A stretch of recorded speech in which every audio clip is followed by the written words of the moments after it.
नमस्कार। 4C supreme law partners के इस नए कानूनी एपिसोड में आपका मैं advocate doctor Ajay Kumar Pandey supreme court of India स्वागत करता हूं। सवाल सीधे है, व्यू नाउ स्कैम केस, फर्जी ट्रांजैक्शन, जो कहना कह ले। एक चीज जो नहीं बदली है और जो नहीं बदलेगी इस मुकदमे के शुरू होने से अंत तक, वो है डिपॉजिटर्स का दर्द, वो है डिपॉजिटर्स का फंसा हुआ पैसा, जिसने लाखों भारतीयों को इस वक्त गंभीर संकट में डाल दिया है। तो साथियों, जो सवाल है कि लाखों लोग जो इस वक्त व्यू नाउ के चक्कर में, ईडी के चक्कर में फंस गए हैं और ईडी व्यू नाउ के अस्तित्व को ही नकार रहा है, उसके पूरे ट्रांजैक्शन मॉडल पे सवाल उठा रहा है और उसको स्कैम ट्रांजैक्शन, फर्जी करार दे रहा है। क्या सुप्रीम कोर्ट इन लाखों फंसे निवेशकों को मरहम लगा सकता है, कुछ राहत दे सकता है? कहना तो मुश्किल है, क्योंकि अभी कोई सुप्रीम कोर्ट के दरवाजे तक गया ही नहीं। लेकिन सुप्रीम कोर्ट में जो इन दिनों चल रहा है, उसके आधार पर क्या कोई सोच बनाई जा सकती है? तो ऐसे ही एक मामले में, खास करके इस बार मैं जो बात कर रहा हूं, उन निवेशकों की बात कर रहा हूं जो जिन पर 3 तरफा मार पड़ी है। जी हां, उन्होंने बैंक से लोन लिया और लोन लेकर ये पैसा व्यू नाउ में लगा दिया। रेंटल आ रहा था, उससे घर चल रहा था, उससे व्यवसाय चल रहा था, उससे दवा दारू दवाई चल रही थी, बूढ़े माँ बाप का इलाज चल रहा था, भाई और भाभी के कैंसर की दवाइयां आ रही थी। जी हां, इतनी दर्दनाक है यह दास्तान, रोंगटे खड़े हो जाएंगे आपके। अब वह रेंटल बंद हुआ, घर चलाने का संकट मुंह खड़ा है सामने। होली जैसा त्योहार, होली नहीं, होलिका दहन लग रहा है। बहुत सारे परिवार उस होलिका की अग्नि में कूदकर अपने इह लीला को समाप्त कर देना चाह रहे। सुध किसे? सुध कौन ले? दूसरी मार, कैपिटल लॉस, पता नहीं वो पैसे कब मिलेंगे डिपॉजिटरों के। तीसरी मार, बैंक अब ईएमआई मांग रहा है। तो हमारा जो आज का यह एपिसोड है, हमारा जो यह मुकदमा है आज का, वह उन्हीं भाइयों बहनों के लिए है जो बैंक के ईएमआई की मार से परेशान हैं और अपने डिपॉजिट के लिए सीने पे पत्थर रखे किसी माकूल निर्णय का, किसी फेवरेबल निर्णय का इंतजार कर रहे हैं। ये बात दिगर है कि अभी डिपॉजिटर्स का पक्ष किसी भी न्यायालय में, किसी भी कोर्ट के सामने नहीं आया है। तो दोस्तों, आपका स्वागत है हमारे लीगल चैनल पर। आज हम बात कर रहे हैं इसी व्यू नाउ केस की, जिसने लाखों लोगों को संकट में डाल दिया है और जिनके सामने जीने मरने का प्रश्न खड़ा हो गया है। जी हां, व्यू नाउ रेंटल स्कीम, आपने ठीक समझा।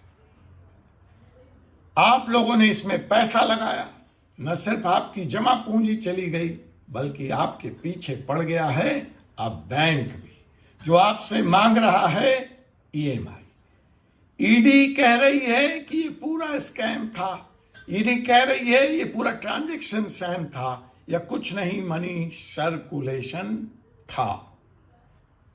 लेकिन इन बैंकों ने इस पूरे ट्रांजैक्शन को ऑडिट किया था, कागजों को देखा था, ठीक से समझा था और इसको एक जेन्युइन ट्रांजैक्शन मानना था, क्योंकि इस पर जीएसटी भी कटी थी, इस पर जीएसटी भी दी गई थी और यह इनकम टैक्स में भी लोगों के रिफ्लेक्ट हो रहा था। अर्थात इसको इनकम भी माना गया था। इसीलिए पूरे कागजों को जांच पड़ताल कर बैंकों ने इसे एक रेगुलर इनकम माना और लोन एक्सटेंड कर दिया। अब बैंक ईडी के अकाउंट जब्ती की कार्रवाई के बाद जब रेंट आना बंद हो गया है तो ईएमआई का दबाव इन पर बना रहा है।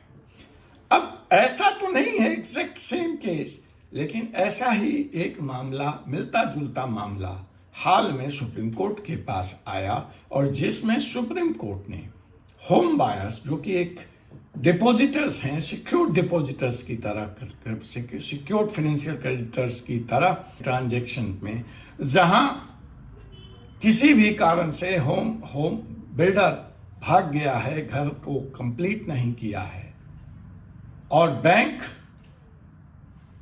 ईएमआई की मांग कर रहे हैं होम बायर से, वहां पे बड़ी राहत दिया है सुप्रीम कोर्ट। तो उस मामले के जरिए हम यह समझने की कोशिश करते हैं कि क्या कोई पैरेलल ड्रॉ किया जा सकता है, क्या उसको आधार बनाकर एक बार सुप्रीम कोर्ट में जाया जा सकता है और किसी राहत की उम्मीद की जा सकती है। तो जैसा कि मैंने आपसे पहले ही कहा कि व्यू नाउ रेंटल स्कीम में लोगों ने मोटी रकम इन्वेस्ट की थी। बैंक ने इसे वैध इनकम सोर्स मानकर लोगों को लोन दिया था। अब ईडी इस पूरे स्कीम को फर्जित घोषित कर रही है और इसे एक सैम ट्रांजैक्शन का नाम दे रही है। ईडी की इस कार्रवाई के बाद लोग अपनी जमा पूंजी खो चुके हैं और बैंक अपने ईएमआई की मांग कर रहा है। क्या है सुप्रीम कोर्ट का हालिया में दिया गया फैसला? सुप्रीम कोर्ट ने हाल ही में दिल्ली होम बायर्स केस में कहा कि बिल्डर्स और बैंक की साठगांठ के तहत बिना सही जांच पड़ताल किए बिल्डरों के प्रोफाइल की जो होम लोन दिया है उससे प्रतीत होता है कि एक नेक्सस है, एक कनेक्शन है और इसकी सीबीआई जांच होनी चाहिए। क्या व्यू नाउ के निवेशक भी सुप्रीम कोर्ट में दस्तक देकर बैंक की इस कथित जांच पर, ऑडिट पर सवाल उठाकर सीबीआई की जांच की मांग कर सकते हैं? और जब तक इसका फैसला नहीं आ जाए तो ईएमआई होल्ड करने या बैंकों के द्वारा निवेशकों के खिलाफ सख्त कदम न उठाए जाने की प्रार्थना, पिटीशन कर सकते हैं। अब इस मामले के अनुसार अगर बैंक पहले से ही एक फर्जी योजना को लीगल योजना मानकर लोन देता है तो क्या इसकी जिम्मेवारी सिर्फ ग्राहकों की होगी? क्या इसका भुगतान अकेले ग्राहक करेगा? आप बैंक हैं, आप एक सक्षम प्राधिकरण हैं, आपने कैसे ऑडिट की जिस ट्रांजैक्शन को आज ईडी गैर कानूनी सैम ट्रांजैक्शन करार कर रही है? क्या इस गलती के लिए अकेला डिपॉजिटर्स जिम्मेदार है या बैंक को भी इसका भुगतान करना पड़ेगा, करना चाहिए? होम बायर्स और बिल्डर के इस केस को सुप्रीम कोर्ट में जो चला है, जिस पे अभी ये फैसला आया है, अगर उसको मैं आधार मानूं तो क्या मैं व्यू नाउ के केस में या पूछ सकता हूं या कह सकता हूं कि अगर बैंक ने बिना पूरी जांच, सही जांच किए लोन दिया तो ग्राहक क्यों ईएमआई चुकाएगा? क्या इस मामले में भी सुप्रीम कोर्ट उसी पैरेलल को दृष्टिगत रखते हुए गंभीरतापूर्वक, सहानुभूतिपूर्वक विचार करेगा? क्या यह पूरा मामला बैंकों की जवाबदेही पर प्रश्न चिन्ह नहीं उठाता? अब यहां पे दूसरा सवाल उठता है कि या तो ईडी सही है और बैंक गलत है, या तो बैंक सही है और ईडी गलत है। इसका फैसला कौन करेगा? कौन सही है, कौन गलत है? बैंक के बारे में हम सोचते हैं तो बैंक उस स्कीम को वैध मानता है, वो भी एक सरकारी संस्था है और लोन देता है। ईडी की बात करते हैं तो यह फर्जीवाड़ा है और इसमें पैसे घुमाने की साजिश थी। ग्राहकों का क्या दोष है? हमने तो लोन लिया, पैसा लगाया, और अब हम दोनों तरफ से फंसे हुए हैं। वाह वाह रे मेरा लोकतंत्र, वाह रे मेरी व्यवस्था। सरकार के दो अंगों के बीच में कौन पिस रहा है? ग्राहक, डिपॉजिटर। अब सवाल उठता है, यह तो सवाल है। आप कहेंगे समाधान क्या है? तो समाधान नंबर 1, सुप्रीम कोर्ट में क्या याचिका दायर हो सकती है ताकि व्यू नाउ के निवेशकों को भी राहत की अपील की जा सके? क्या बैंकों की जिम्मेवारी भी तय होनी चाहिए? जब ईडी ने स्कीम को गैर कानूनी बताया तो बैंक ने लोन क्यों दिया था? बैंक ने क्या देखा था? ईएमआई भुगतान पर रोक लगाने की अंतरिम अपील तो की ही जा सकती है कि जब तक मामला का फैसला ना हो कि कौन सही है कौन गलत है, कम से कम इंटरिम प्रोटेक्शन दिया जाए माय लॉर्ड।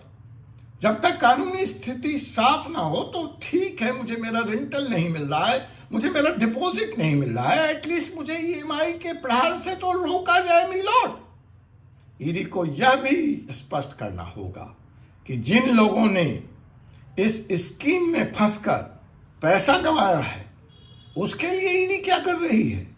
ईडी 167 करोड़ के फंड पर कुंडली मार के बैठ गई है। ईडी ने 100 करोड़ की गाड़ियां जब्त कर रखी है। डिपॉजिटर्स का क्या होगा? न जाने ईडी का मुकदमा, इन्वेस्टिगेशन कब तक चलेगा और कब इसमें फैसला आएगा। जनरेशन आफ्टर जनरेशन निपट जाएंगे और फिर अगर डिपॉजिटर्स को पैसा मिलता भी है तो वो किस काम का? तो जनाब, व्यू नाउ के जो इस समय केस के पीड़ित हैं वो दोहरी मार झेल रहे हैं। होम बायर्स के केस में जो फैसला सुप्रीम कोर्ट ने लिया है, वह व्यू नाउ के केस में भी वही एटीट्यूड, वही राहत बड़ी कदम सुप्रीम कोर्ट अगर डिपॉजिटर्स के लिए उठाए तो यह एक ऐतिहासिक मिसाल बन सकता है, यह एक नजीर बन सकता है।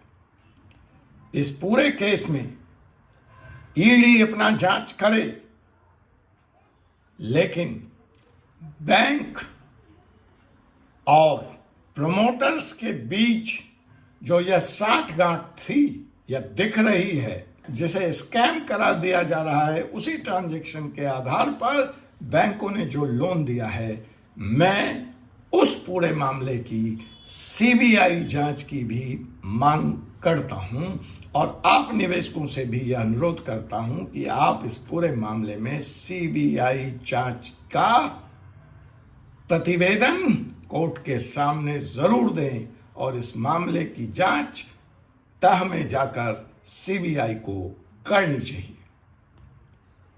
अगर सरकार और सुप्रीम कोर्ट इस मामले में शीघ्र हस्तक्षेप करे तो मैं समझता हूं कि निवेशकों को राहत मिल सकती है।